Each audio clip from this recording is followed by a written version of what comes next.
animals out here on the reserve. You probably won't see all of them, but we tend to have pretty good luck out here, so hopefully we'll see a bunch.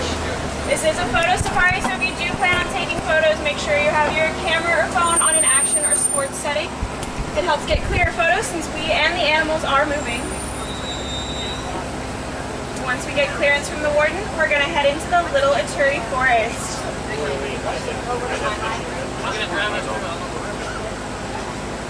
Is this anyone's first time out here on the Harambe Wildlife Reserve? Couple first timers?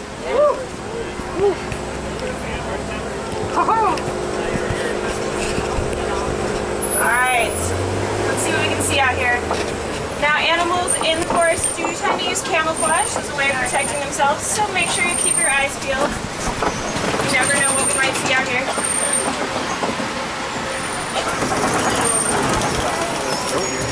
Look at that, off to our left-hand side, I see some bongo. Bongo are those reddish-colored animals there. They are known as the ghosts of the forest. Both male and females do have those horns that curve backwards. It helps them to cut through the brush of the forest. And if you look up to the right-hand side up on the top of the hill there, those black and white striped legs, that is an okapi. And those legs do make it look like it's related to the zebra. It's not. It's actually the only known relative of the giraffe. They have the exact same skull structure. The okapi was actually not discovered by the Western world until 1901. Until then, people thought they were having a hallucination. Crossing right in front of my truck here is a greater kudu. Greater kudu being one of the largest antelopes, standing at 5 feet tall at the shoulder. By the looks of it, this is a female. Females do not have horns, males do.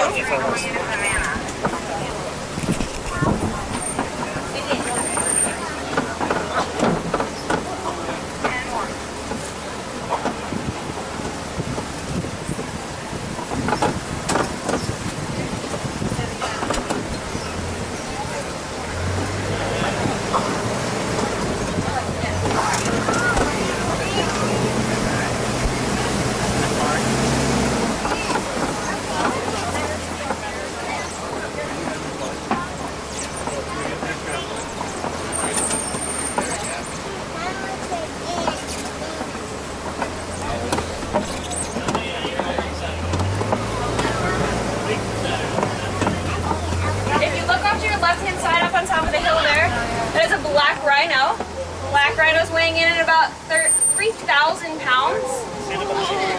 Black rhinos can charge 35 miles per hour and are poached for those horns on the front of their heads.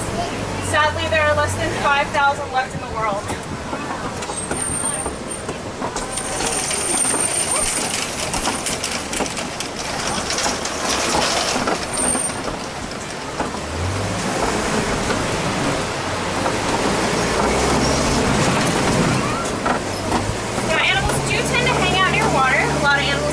Water to survive. So we're going to head down to the soft river. I tend to have pretty good luck spotting some animals down there.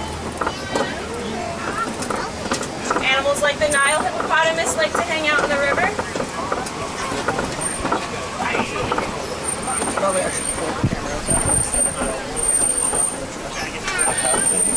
Off to our right-hand side, I see a few hippos, but I don't want to stop on this hill, so let's head across the river and see if we can find any more.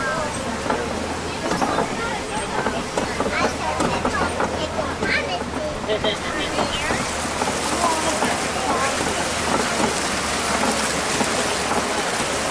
you look at that off to our left-hand side? A float of hippos. A group of hippos being called a bloat. Hippos can stay submerged underwater for 8 minutes. While they can swim, they typically stay on the bottom of the river, just walking along the bottom. Hippos are generally nocturnal, coming out only at night to graze on the grasses along the banks of the river. On the island there, that is a pink-backed pelican. They get their name from the pink color that shows up on their back during mating season. Pinkback pelicans are colonial nesters, living in groups of 20 to 500 pairs. It's a pretty big family reunion.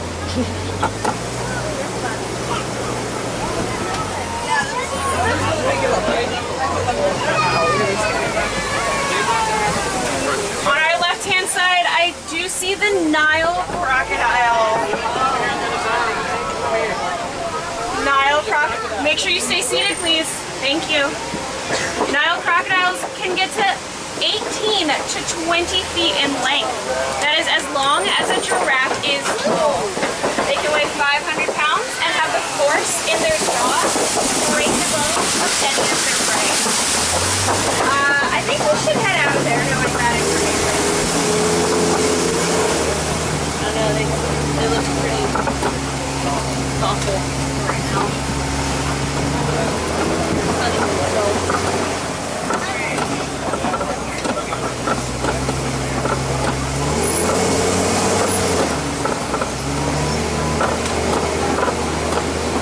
We're leaving the river and headed into a completely different ecosystem. From the looks of it, we're headed into the savannah.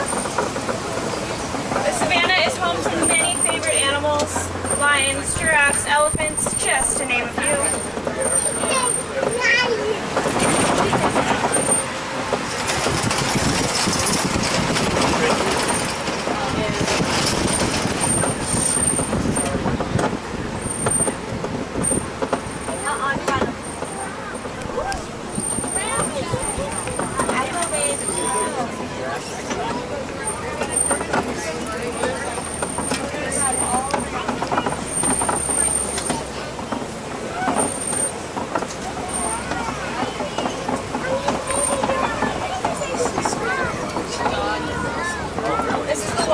That we are working so hard to conserve. On our right hand side, I see some giraffe. Giraffe being the tallest animals in the world. Standing at 18 to 20 feet. A newborn giraffe, when it's born, stands 6 feet at birth. So right as they're born, they can look eye to eye with a human male. Giraffes do have 18-inch long tongues that they can use to grab the leaves off of branches. There are pretty shears out here. If you look off to your left-hand side, I see some African wild dogs, also known as the painted dogs. Painted dogs are the best hunters in Africa. They work as a pack to chase down their prey until they drop of absolute exhaustion. Each one of them has their very own unique spot pattern. It helps them tell each other apart.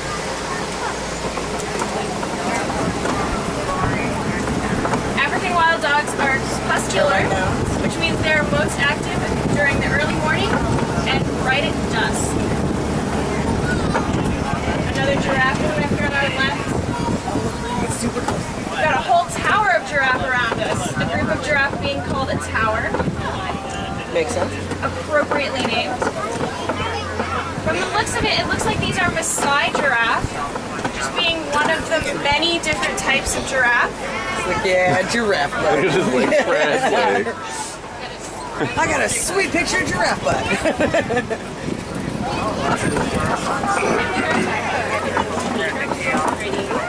On either side of the truck, there's these tan-colored antelope. One off to the left in the grasses there, one off to the right. That is the Patterson eland. Patterson eland being the largest antelopes, standing at 6 feet tall at the shoulder. A male Patterson eland can weigh 2,000 pounds and can jump 6 feet in the air from a standstill.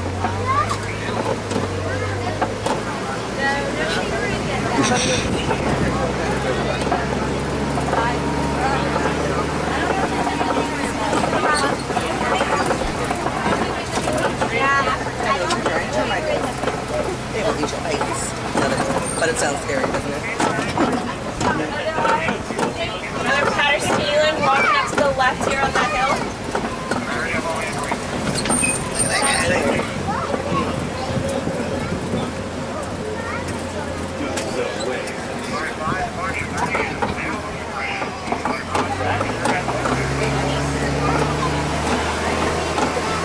On the right hand side, laying down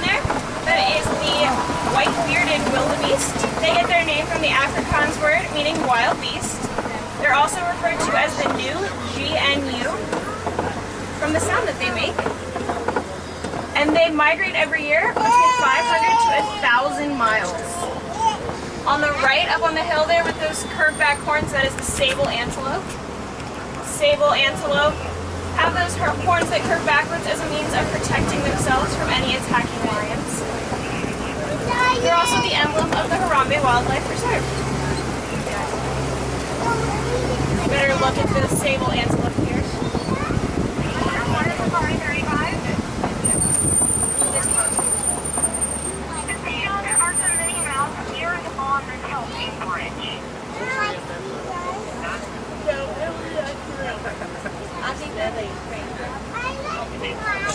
I don't think that tree has been here long enough for it to be.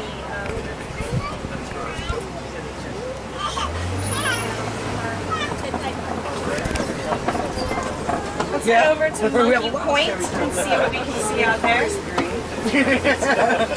Great camouflage. There's those sable antelope.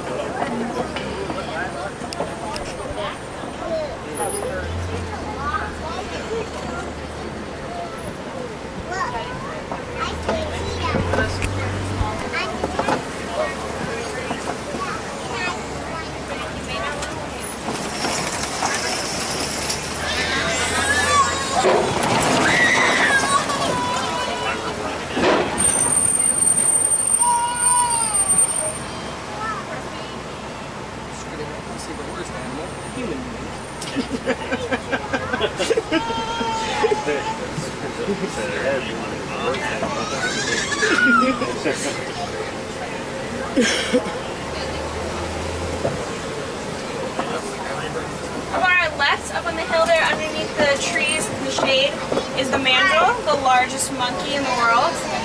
Oh yeah. Adult male mandrills can weigh 1,000 pounds.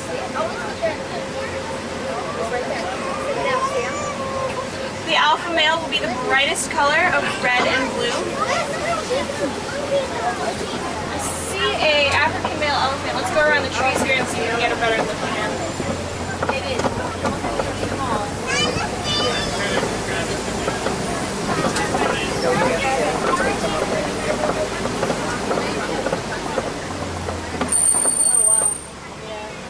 Kind of tucked back there. Uh-oh, looks like that road's closed. You guys think we should take a detour? Yeah. Detour? You feeling adventurous today? Yeah. Alright. Alright, let's head this way. Maybe we'll see some more elephants. So far, so good.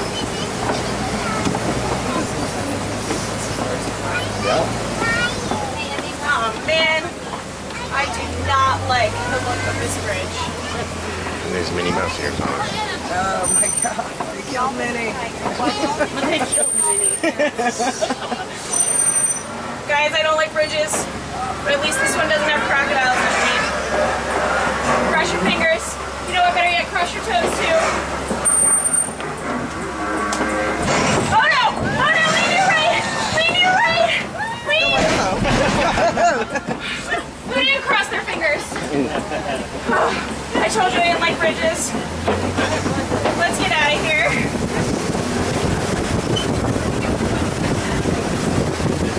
Alright, well it looks like that detour took us into some red clay pits. It's a pretty good sign that we might spot some elephants. Elephants like the red clay, provided we can minerals in it. I see some tusk marks.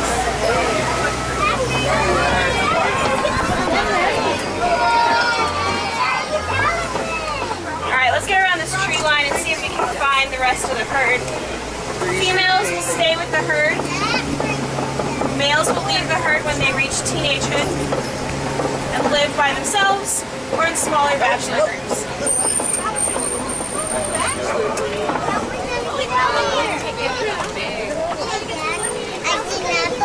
The herd will just be made up of female and their young.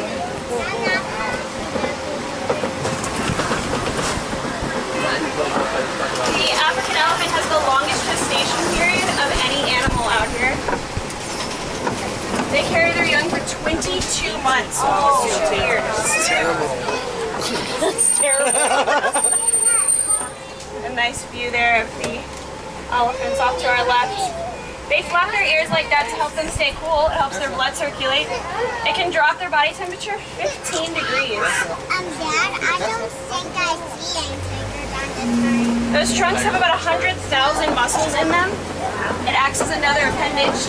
During hot days like this, they can use it to throw sand, mud, clay, anything really up onto their backs, and it acts as a natural sunscreen.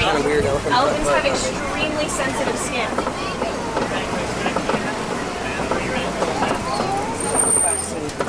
Those people are on the other side of the elephants.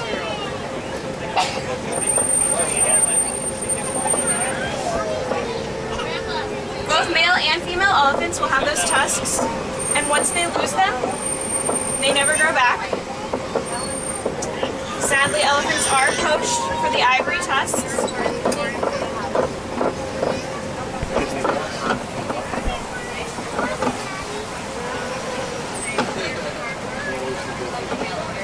Stop here, a great photo opportunity for you guys to get a photo of that elephant with the baobab tree. Thank you. Baobab tree is that upside down looking tree. It's also known as the upside down tree because its roots look like it's sticking up in the air. That is its branches. They go leafless 9 months out of the year. Coming up on our left hand side, I see a flamboyance of flamingos, a group of flamingos being called a flamboyance. From the looks of it, it looks like these are the greater flamingo. Greater flamingo being the lightest color pink and the tallest of all flamingo species. They get that color from their diet, which consists of brine shrimp that's very high in beta carotene.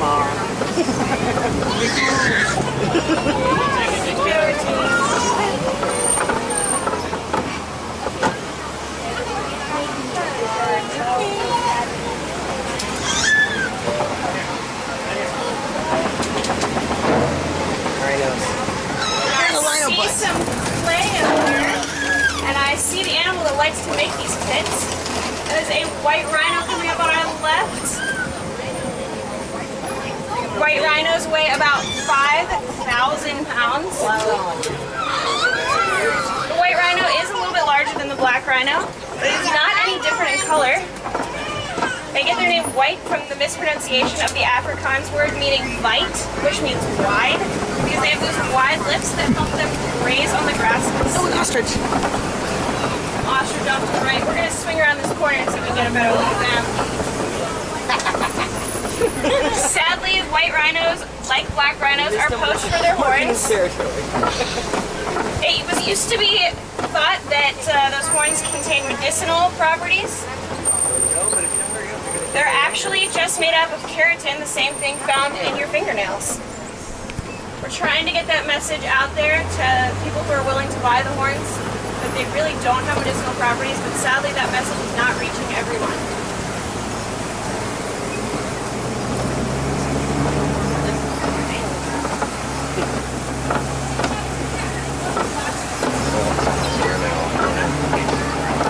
Laying down there up on the hill is a cheetah, the fastest land animal, reaching speeds over 60 miles per hour. There he is, right there on the top. He's lounging like a cat. You could be here literally. They can only hold that speed for a few hundred yards, so they are only sprinters. Cheetahs tend to be day hunters, unlike most large cats. Most of the rest of the large cats out here in Africa do hunt at night. Speaking of large cats, I see a kopie. Kopie are these rock formations. This is what lions tend to make their home on because it's a great place to be a lookout for other prey, as well as a great place to just lay out in the sun. Lions do tend to be inactive about 16 to 20 hours out of the day. Well, that doesn't mean they're necessarily sleeping. They're typically just lying around. Right there, out on the end of the kopie, I see a male and female lion. Oh, he's having a cat nap. Stop up here, get a good photo for you guys. Thank you. The pride usually consists of 1 male and 6 to 8 females. The female is the one that does the hunting. Male lions Do nothing. staying home with the rest of the pride. I saw a cat walking. I see 2 cat whites. Three, look at the one sleeping up there. Yeah. Oh, there's another female laying down up there.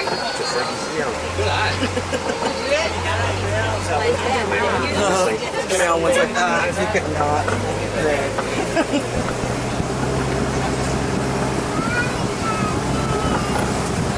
Coming up on our left-hand side, some warthogs. Warthogs being the largest burrowing animal. Once they make those burrows, they back into them, exposing their razor-sharp tusks as a way of protecting themselves. But if they need to, they can reach speeds of 35 miles per hour, despite their tiny little legs. Another white rhino coming up on our right, as well as that ostrich. Ostriches are the fastest and largest birds, but they do not fly. They only use those wings to help them steer while they're running. Ostriches lay eggs that weigh about 3 pounds each. That'd be a big omelet. A full-grown human adult can stand on one of their eggs without cracking it.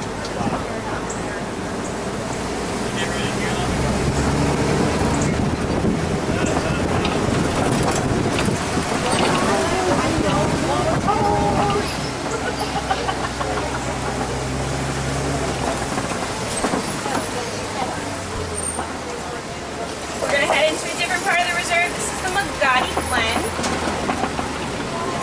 Great place to find more animals. Just like the one coming up on our right-hand side right as we make this turn.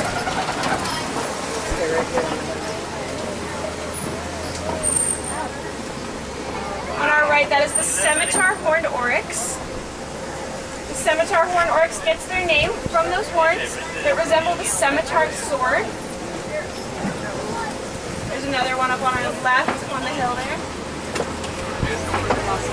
Those horns are extremely brittle. Once they break off, they never grow back. Scimitar horned oryx are very well adapted to their desert habitat. They can go 9 months out of the year without drinking a single drop of water. Now they can do this because they let their body temperatures reach 115 degrees before they start sweating.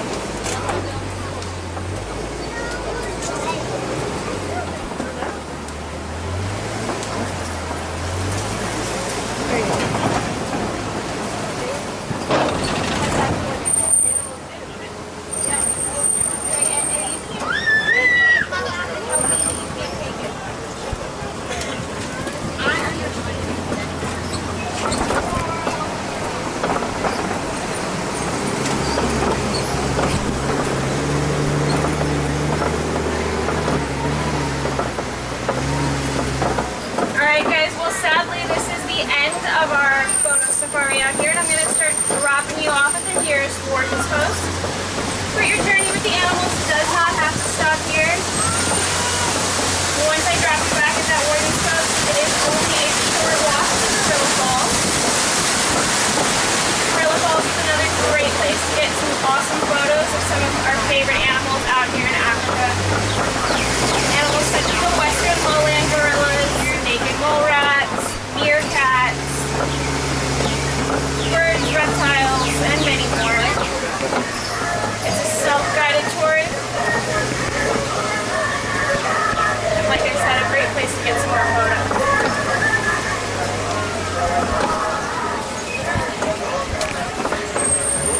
Now here in Harambe, we do not like to say goodbye.